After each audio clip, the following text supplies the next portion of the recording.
turned green. I could see, I got scared for a fraction of a second. I can see the reaction, because I knew Bruce had this violent temper. I knew he could just tear me apart.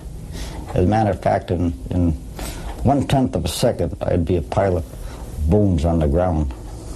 With his explosive power and speed, I was in awe. Everybody was. His hand sensitivity trapping, I've never seen things like that before. His grappling, his punching, his kicking were never seen before, or witnessed. And I told my buddies, we ought to work with a guy like this. Truth in the martial arts. And he says that, yeah, he's going to have a class coming up. In about 6 months, he found out we're going to have a class coming up, but we got to write to him. I wrote to him. Out of 6 of us who wrote to Bruce, I was accepted, and I was fortunate to belong to that first Chinatown formal class that Bruce had in I think the late 64 or 66 or 67. It was called then the Zhang Fan Kung Fu Institute. People don't know that Li Zhang Fan was Bruce Lee's birth name, and that's what he named his school after, Li Zhang Fan Kung Fu Institute. He was great. He was different because at that time there was nobody heard of karate per se, with the flying kicks and the chops and the tickles and tackles. And this man did it, and he liked me because I had a rough idea of how he worked, and I took falls for him.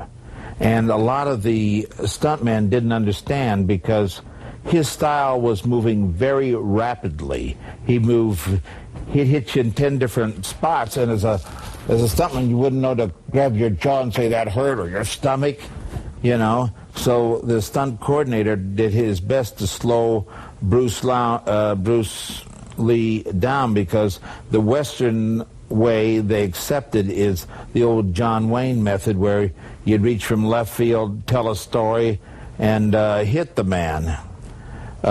Bruce, he'd like to throw 37 kicks and 12 punches. And it was just a different way, and a lot of people say, well, that's no good, but it got over, and people wanted to see more and more of Bruce Lee. He was very shy then, very sweet, very retiring, and then he would explode with this energy, and the juxtaposition of it was really startling. And then he was always talking about health. That's what I remember. And I seem to remember something about taking ox blood, and I don't know whether that's something I read someplace or something, but he was taking mega vitamins then before anybody did, and he was extremely involved in fitness. And of course it showed. And of course we would all stand around the set and just watch what he was doing. He wasn't the type that would joke, per se. You could make him laugh, but he wouldn't laugh in front of a bunch of people. He didn't strike.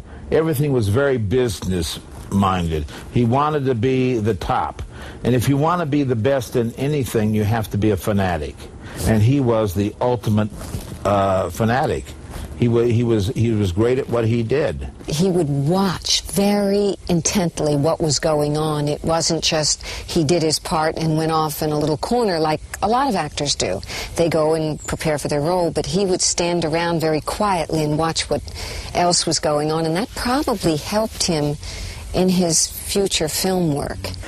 And this is a true story. I walked into my office to meet Bruce, who presumably was going to be there, and he grabbed me. He was hiding behind the door, and he grabbed me from behind and held me from behind, and for a moment or two I didn't know what or who it was. I was totally stunned, and he wouldn't let me go, and I couldn't get away from him. And so our introduction tended to favor him somewhat more than me, but I had control of the scripts after that, which he became aware of. I remember him as being very intense and very pulled taut, like like a steel wire that was almost ready to break, you know, if it could be broken, because he was really wound up. I always felt that he was ready to charge at something. They had a punching bag on the set all the time, a big, heavy bag. You know, at one time, during the day, he would go to it and work on it. And one time he did one of his kicks and broke the chain. That was, you know, caused a little eyebrow raising, you know.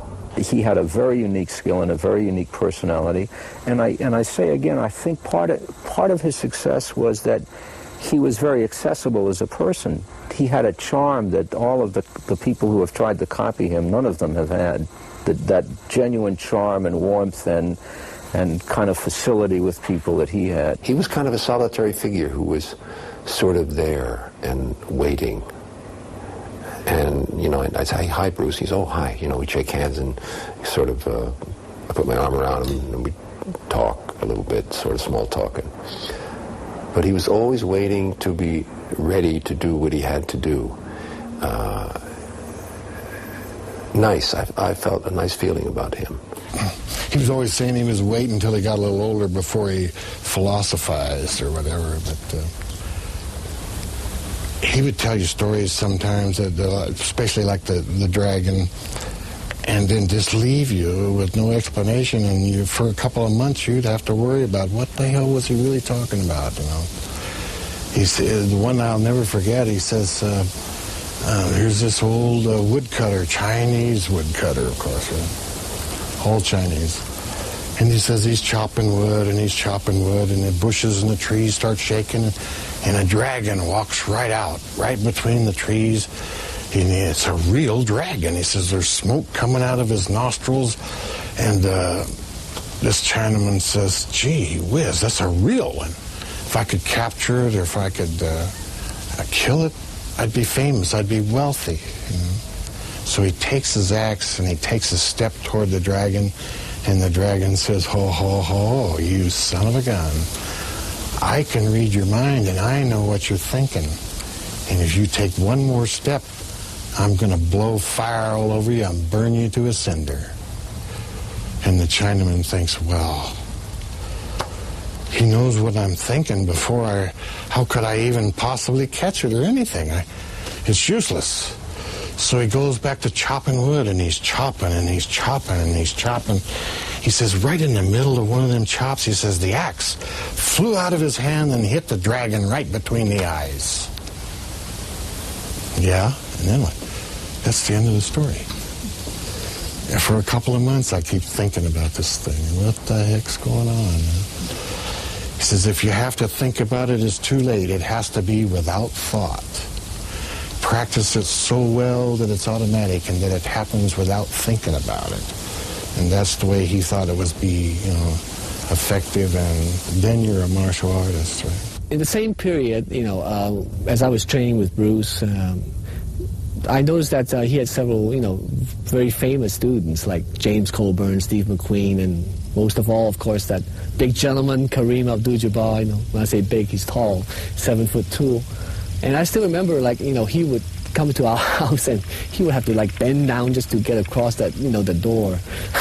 But he was a very nice gentleman.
But James was a very eloquent gentleman, you know, very